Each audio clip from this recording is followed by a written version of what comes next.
বাংলাদেশ জাতীয় দলের অভিজ্ঞ ওপেনার ইমরুল কায়েস টেস্ট এবং প্রথম শ্রেণীর ক্রিকেটকে বিদায় জানিয়েছেন। দীর্ঘ 17 বছরের লাল বলের ক্যারিয়ারের সমাপ্তি টেনেছেন শনিবার 17 নভেম্বর মিরপুর শেরেবাংলা জাতীয় ক্রিকেট স্টেডিয়ামে নিজের শেষ প্রথম শ্রেণীর ম্যাচ খেলতে নামেন তিনি। এই বিশেষ দিনকে স্মরণীয় রাখতে বাংলাদেশ ক্রিকেট বোর্ড বিসিবি তাকে বিদায় সম্মাননা প্রদান করেন। লাঞ্চ বিরতির সময় বিসিবির আয়োজিত এক সংক্ষিপ্ত অনুষ্ঠানে ইমরুলকে সম্মানিত করা হয়।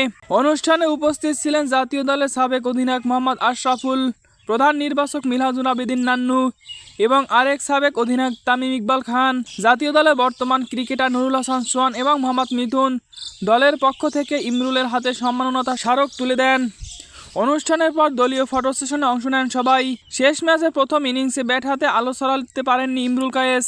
মাত্র 16 রান করে আউট হন এই বাঁহাতি ব্যাটার। তবে পারফরমেন্স নয়, এই ম্যাচটি ছিল তার দীর্ঘ ক্যারিয়ারের জন্য একটি বিশেষ স্মৃতিচিহ্ন। 2007 সালে প্রথম শ্রেণীর ক্রিকেটে অভিষেক হয়েছিল ইমরুল কায়েসের। এরপর ঘরোয়া ক্রিকেটে ধারাবাহিক পারফরমেন্স করে নিজের নাম প্রতিষ্ঠিত করেন। জাতীয় দলের হয়ে টেস্ট ক্যারিয়ারে মোট 39টি টেস্ট খেলেছেন।